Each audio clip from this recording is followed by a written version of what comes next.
खड़े हैं family court में और हिलव्यू समाचार कवरेज लेने आया है कि मैं आपको बताना चाहूँगी वैसे फैमिली कोर्ट में पारिवारिक मुद्दे, समस्याएं और कई सारे विवाद चल रहे हैं, लेकिन एक बड़ा विवाद जो लगातार सर उठा रहा है वो है रूपा माथुर वर्सेस राजकुमार शर्मा।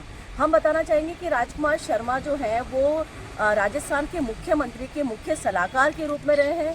इसके अलावा नवलगढ़ से 3 बार विधायक रह चुके हैं और अभी भी कांग्रेस के प्रत्याशी के रूप में नवलगढ़ में लगातार अपने लिए वोट मांग रहे हैं। लेकिन हम आपको बताना चाहेंगे कि राजकुमार शर्मा का जो बैकग्राउंड है वो बहुत ही पीड़ा देने वाला है, क्योंकि उन्होंने अभी हमारे साथ यहाँ मौजूद है रूपा माथुर जो इनकी लीगल वैधानिक पत्नी बताती हैं अपने आप को, और वो बताती हैं कि मैं पहली पत्नी हूँ। उसके बावजूद उनके बेटे जो कि अरुणादित्य है, आपको अरुणादित्य शर्मा से भी मिलाना चाहेंगे कि जो उनका पुत्र है, लेकिन राजकुमार शर्मा ने इनके साथ में एक ऐसा माहौल किया हुआ है कि अन्य स्त्रियों से संबंध होने के कारण उन्होंने अपने पुत्र को अपना नाम, अपनी पहचान देने से इनकार भी किया है।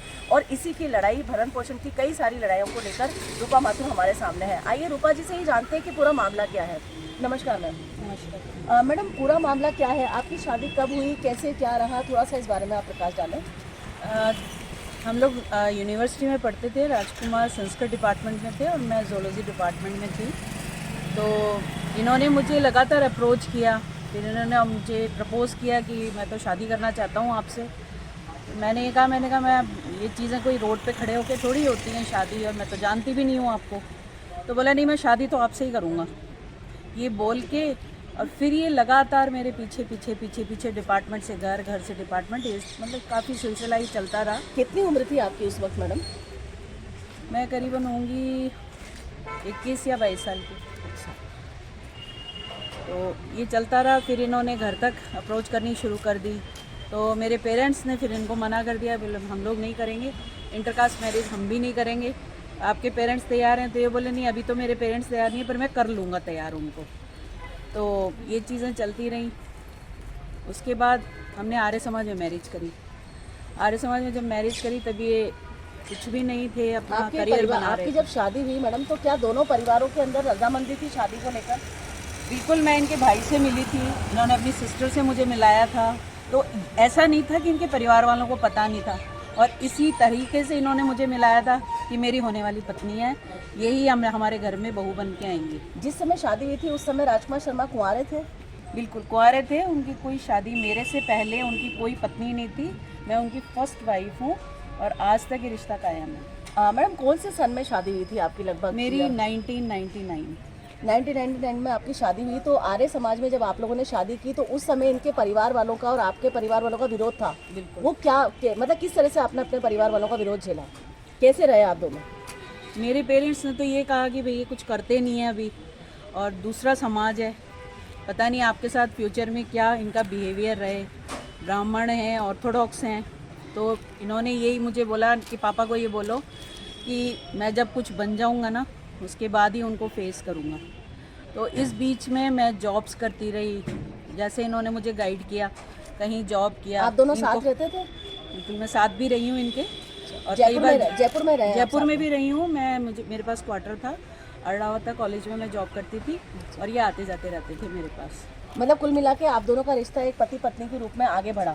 बिल्कुल। और अरुणादित्य का जन्म कब हुआ? अरुणादित्य का जन्म 2010 में हुआ है, 2010 में। अच्छा, तो अरुणादित्य जैसे आपके जीवन में आए उसके बाद में आप लोगों के जो संबंध थे वो वैसे पति पत्नी की तरह सामान्य थे, या आपके बीच में दूरियां आ गई थी? बहुत अच्छे संबंध थे हमारे, बहुत ही अच्छे। मतलब मेरी फैमिली में आना जाना, इनका मम्मी की केयर करना, पापा के साथ 6 महीने मेरे फादर इनके साथ रहे भी। उन्होंने बहुत अच्छे से उनका बिहेवियर था। तो मैडम, जो ये अभी सारी चीज़ें चल रही हैं इस समय, राजकुमार शर्मा जी के बारे में ये भी बताया जाता है कि उनकी 4 पत्नियां कहलवाती हैं महिलाएं, जिसमें एक पहला नाम आपका आता है। तो उस बारे में थोड़ा बताएं कि वो पत्नियां हैं या क्या रिलेशन है उन महिलाओं से, उनका क्या चीज़ है? नहीं, मैं अपने हिंदू समाज से खुद ही ये क्वेश्चन करना चाहती हूँ कि पत्नी क्या आपने परमिट दे रखा है कि किसी व्यक्ति को एक शादी के बाद आप 2, 3, 4 शादियाँ करें और वो आपकी पत्नियाँ कहलाएं? या उनको आप किस नज़र से देखेंगे और उनका समाज में स्टेटस क्या होगा? हम लोग खुद ही जानते हैं और खुद ही इसको डिसाइड भी करते हैं कि वाइफ एक ही होती है हिंदू अधिनियम में। उसके बाद जितनी शादियां की जाती हैं वो पत्नी के रूप में मान्य नहीं होती है। धर्म पत्नी एक ही होती है, क्योंकि हमारे यहाँ कॉन्ट्रैक्ट नहीं होता। मैडम मैं जानना चाहूँगी कि जब आपकी शादी हुई आप पति पत्नी की तरह रह रहे थे, अरुणादित्य राज भी आपकी ज़िंदगी में आ गए और मतलब बेटा भी हो गया, और उस बीच में महिलाओं से जो इनके अदर संबंध थे, जो वैधानिक संबंध नहीं थे, उन संबंधों के बारे में आपको कब पता चला पहली बार? कौन से ईयर में पता चला? मुझे वैसे तो 2000 में इनका पता चल गया था लगभग। ये जिस लेडी के साथ अभी भी इन्होंने डिवोर्स भी ले लिया है उससे, परम राज जो अपना नाम बताती हैं, तो 2000 में मुझे उनका पता लगा था कि इनके साथ वो रिलेशन में है। मैं उनसे मिलने भी गई थी और मैंने उनको बता के भी आई थी कि भाई मेरे पति हैं और मेरा इनको छोड़ने का कोई इरादा नहीं है। और इन्होंने भी यही कहा कि हाँ नहीं मेरी वाइफ है ये। उसके बावजूद वो लेडी कंटिन्यूअसली इनके साथ रिलेशन में रही, छुप के रही, तो आपने कभी सामने नहीं आई। आपने कोई कोर्ट केस वगैरह नहीं किया? क्योंकि हिंदू समाज के हिसाब से और न्यायिक प्रणाली के हिसाब से भी पहली पत्नी अगर है और वो डिवोर्स नहीं होता है तो वो दूसरी शादी तो मान्य है नहीं। शादी नहीं हुई थी, शादी करी नहीं थी, उस लड़की के साथ इनके रिलेशंस थे। अच्छा। और उनके पेरेंट्स वगैरह अलाउ करते थे इस आदमी को वहाँ पर जाने के लिए, वहाँ रहते थे। मतलब कुल मिला के अरुणादित्य की जिंदगी में आने से पहले इनके रिलेशंस इस तरह से बनने लगे थे, क्योंकि ये तो 2010 में हुआ था। बिल्कुल। और आप बता रही कि 2000 से इनके इस तरह की खबरें आपके पास आने लगी थी। पहली बार पॉलिटिक्स में जाने से पहले इन्होंने आपसे कोई बातचीत की थी? पॉलिटिक्स में जाने से पहले ही इन्होंने मेरे से ये कहा था कि मैं डिवोर्स केस लगा रहा हूँ, क्योंकि मेरे पेरेंट्स वगैरह अलाउ नहीं कर रहे हैं। वो ये कह रहे हैं हमारे समाज की वो लेडी नहीं है और इसलिए वोट नहीं मिलेंगे। अच्छा। तो मैं लगा रहा हूँ, अपन लोग डिवोर्स ले लेंगे और नहीं तो ये केस चलता रहेगा। अच्छा, मतलब आप दोनों का डिवोर्स की बात कही उन्होंने? डिवोर्स की बात कही कि अब या तो इससे पहले आपका कोई केस चल रहा था क्या, मतलब डिवोर्स से रिलेटेड? डिवोर्स केस इन्होंने ही किया था। अच्छा, कब किया था? ये शायद 2000 में। अच्छा, ओके। मतलब ये देखा जाए तो ये चाहते थे कि 2000 के अंदर जब ये चुनाव के इसमें मैदान में उतर रहे थे तो ये चाहते थे कि ये डिवोर्स जी कहलाए इसमें, है ना?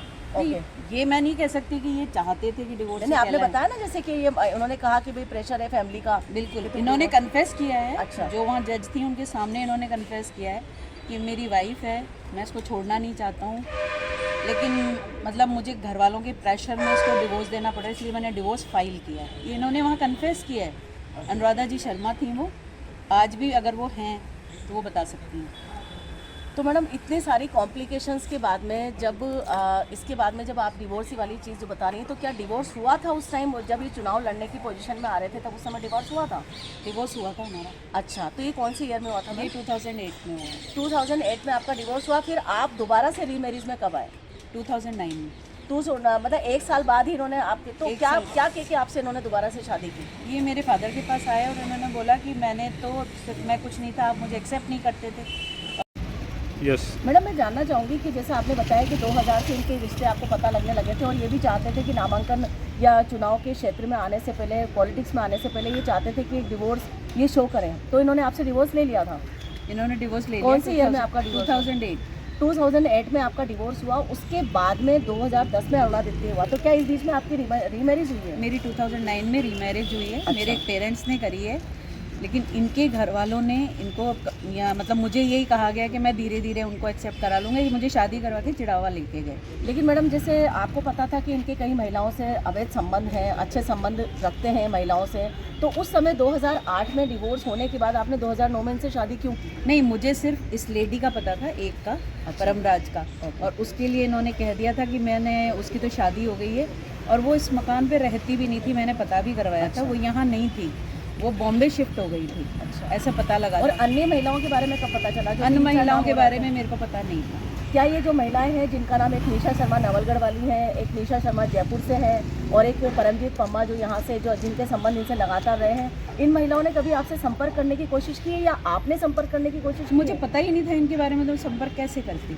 अच्छा, मुझे नहीं मालूम था इनके बारे में। तो आप ये 2018 में जब इन्होंने इलेक्शन फाइट किया है, अच्छा, और परमराज को इन्होंने ओपन किया है, उसके बाद इनकी सारी चीज़ें खुली हैं। ओके, मतलब देखा जाए तो ये 3-4 पत्नियों वाले जो दावे लेकर आ रही है महिलाएं, ये 2018 में सब सामने आई हैं। 18 में सब सामने है। तो आपके अभी इस वक्त आपका इनसे जो रिलेशन चल रहा है वो वैवाहिक संबंध है लगातार 2010 से, तो ये आपके पास क्या आते जाते हैं या आपके पास में मतलब कोई भी टेलीफोनिक या किसी भी तरह की कोई जिम्मेदारी वहन करते हैं? नहीं, ये इस समय 2018 के बाद ये मेरी मदर की डेथ हो गई थी। उनको इतना शॉक लगा था, इनके सब एपिसोड्स जब सामने आए थे कि उनके हार्ट अटैक से डेथ हुई थी, तो उनके 12वें में ही आए थे उसके बाद इन्होंने हमसे कोई कांटेक्ट नहीं रखा है 2018 के बाद। 2018 के। तो मैडम जैसे मैं जानना चाहूँगी, लगातार इन्होंने अपनी एक बहुत अच्छी इमेज बना रखी है नवलगढ़ में। इसके अलावा सबसे बड़ी बात, जिसको पिता कहा जाता है, राजस्थान के मुख्यमंत्री अशोक गहलोत इनको इतना सपोर्ट करते हैं, अपना सलाहकार बना के रख लेते हैं। जो व्यक्ति एक पूरे परिवार को नष्ट कर देता है, एक परिवार की वैल्यूज़ नहीं समझता, तो उस बारे में आपने कभी सीएम से या कोई भी उच्च अधिकारियों से या नेताओं से, इनसे संबंधित किसी भी लीडर से आपने मिलने की कोशिश की इस चीज़ को लेकर? बिल्कुल, मैं सचिन जी पायलट की यहाँ गई थी, तो मेरी मदर भी साथ गई थी मेरे, और हम लोग उनसे बात करने गए थे। वो ये कह रही थी कि मेरा पता नहीं है, अटैक आ चुका था उनको एक, तो उन्होंने बोला कि मैं तेरा जॉब लग जाए, मुझे इस आदमी पे बिल्कुल भरोसा नहीं है। हम लोग जॉब के लिए गए थे, वहाँ से इनको सूचना मिली, फिर इन्होंने हमें घर पे आके टॉर्चर किया। अच्छा, मतलब आपको सचिन पायलट से मिलने की सजा मिली? हाँ। ओके। फिर हमने गहलोत जी से मिलने की कोशिश करी, तो वहाँ तो एंट्रेंस ही नहीं मिला हमें। अच्छा। अंदर ही नहीं घुसने दिया, उन्होंने मना कर दिया, सब सीएम साहब के पास टाइम नहीं है, और राजकुमार जी ने मना कर दिया। कभी आपने लिखित परिवार पहुंचाया क्या सीएम तक या कहीं पे भी? मैंने दिल्ली तक लिखित परिवार, मेरी मदर के सिग्नेचर हैं अच्छा। उसमें, और सारी उसमें होम मिनिस्ट्री तक दिया है, क्योंकि मेरे फादर एक्स आर्मी ऑफिसर थे। अच्छा। तो मम्मी ने बहुत एक्टिव इसमें रोल किया, बीमार होते हुए भी उन्होंने सब जगह लेटर पोस्ट किए थे। आपको कहीं से कभी कोई रिप्लाई या कहीं रिप्लाई मुझे आया था, प्रधानमंत्री कार्यालय से मुझे रिप्लाई आया था, लेकिन यहाँ पे सब चीज़ें दबा दी गई। अच्छा, मतलब वो देखा स्टेट जाए गवर्नमेंट ने सब चीज़ें दबा दी। ओके। तो जैसे महिला आयोग में भी आपने शायद कुछ शिकायतें की थी, ऐसा आपने जी, बताया? मैं महिला आयोग में मिली थी आके। अच्छा। तो उन्होंने ये कहा कि आपका जो मामला है वो कोर्ट में क्योंकि चल रहा है, इसलिए हम इंटरफेयर नहीं कर सकते। ओके जी। तो मानव अधिकार से संबंधित भी कई मतलब जैसे इस तरह के आयोग बने हुए, उनमें कभी आपने कोशिश की? नहीं, मानव अधिकार संबंधित मैं किसी आयोग में कभी नहीं गई हूँ। अच्छा। तो अभी आपको क्या लगता है, क्योंकि अभी चुनाव का बिल्कुल पीक पॉइंट है इस समय, 25 तारीख को मतलब वोट डल जाएंगे, ऐसी पोजीशन में लगातार नवलगढ़ में वो अपना संपर्क कर रहे हैं। इस वक्त राजकुमार शर्मा अपने आप को बहुत अच्छा दिखाने की कोशिश कर रहे हैं, लेकिन उनका बैकग्राउंड जो है वो लगातार ऐसा निकल के आ रहा है कि वो भूमाफिया भी हैं।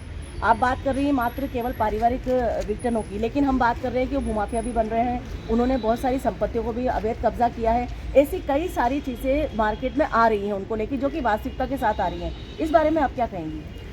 एक्चुअली राजकुमार ने मेरे से इतना शेयर किया था कि दुबई में ये कोई कारोबार कर रहे हैं, रेस्टोरेंट खोला हुआ है, और जब ये लेडी सामने आई है तो ये पता चला कि ये दुबई ही रहती थी और इनका कारोबार संभालती थी। अच्छा।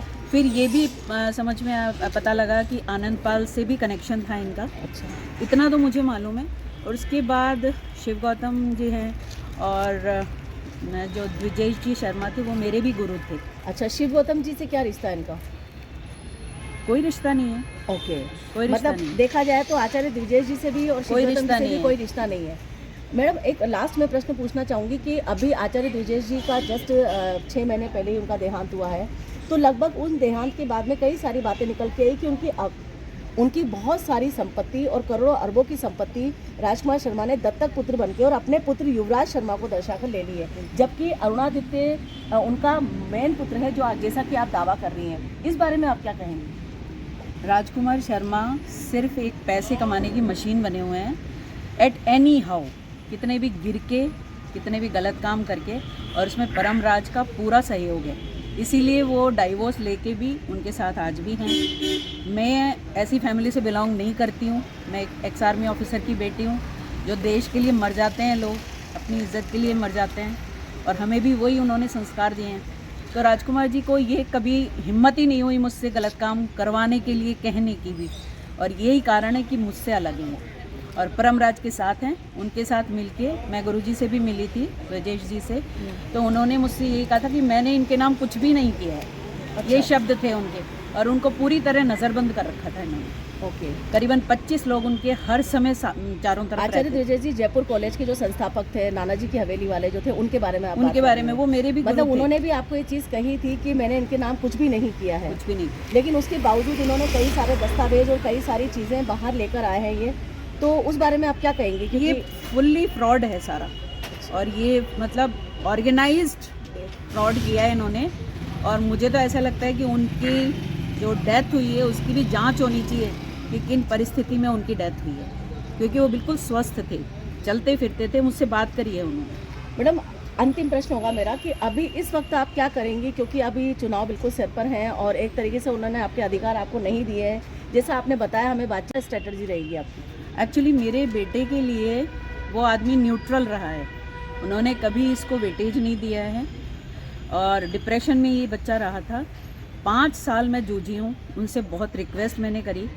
मैंने मेरी मदर ये कह के गई थी कि ये इतने गलत काम करता है, आप इससे कुछ भी मत लेना, लेकिन बच्चे का हक ज़रूर लेना, वो छोड़ना मत, क्योंकि इसने पैदा किया है इसको, इसके फादर हैं ये बच्चे के, तो इसका बच्चे का राइट बनता है कि इनकी हर चीज़ में उसको हिस्सा मिलना चाहिए, उसके साथ वो खड़े होने चाहिए। ये बच्चा क्यों टॉर्चर से, उसके कर्मों को ये क्यों भोगे? जो आदमी गलत है, जो हर घर को बिगाड़ रहा है, जो मेरे परिवार जैसे परिवार को ख़त्म कर दिया, जिसने इज्जतदार लोगों को इतनी बड़ी सज़ा वो दे रहा है, तो उसको सज़ा खुद भी मिलनी चाहिए। Thank you. तो आप देख सकते हैं कि जहां भारत की संस्कृति में कहा जाता है कि महिला सशक्तिकरण के लिए सेंट्रल गवर्नमेंट, स्टेट गवर्नमेंट बहुत सारे काम कर रही है, लेकिन आज हम यहां खड़े हुए हैं जब स्टेट गवर्नमेंट के अंदर ही लगातार मुख्यमंत्री अशोक गहलोत के साथ बने रहने वाले, उनके सलाहकार बने हुए राजकुमार शर्मा, नवलगढ़ विधायक, जो कि 3 बार नवलगढ़ के विधायक रह चुके हैं, आप समझ सकते हैं कि कहां पर अंधकार है, कि महिलाएं अपने अधिकार के लिए आज भी आगे आती हैं तो उनको कैसे दबा दिया जाता है। जब वो सीएमओ मिलने जाती हैं, सीएम हाउस में मिलने जाती हैं, उनको मिलने नहीं दिया जाता। ऐसे समय में रूपा माथुर जी अपनी पीड़ा लेकर लगातार मीडिया में आ रही हैं और अपनी बात रख रही हैं। अब ये देखने वाली बात होगी कि नवलगढ़ विधायक राजकुमार शर्मा इस बारे में क्या कहते हैं। हम बहुत जल्दी उनसे भी संपर्क करेंगे, उनसे जानने की कोशिश करेंगे कि आखिर अपनी लीगल पत्नी, अपनी पहली पत्नी, अपने पहले पुत्र को किस तरह से उन्होंने नहीं लिया है साथ में, और जबकि ये शादी निरंतर अभी जारी है। ऐसे कई सारे प्रश्नों के साथ हम जल्द मिलेंगे नवलगढ़ के जो प्रत्याशी हैं, कांग्रेस प्रत्याशी राजकुमार शर्मा से। मैं शालिनी श्रीवास्तव यहाँ पर रिपोर्ट प्रस्तुत करते रहे।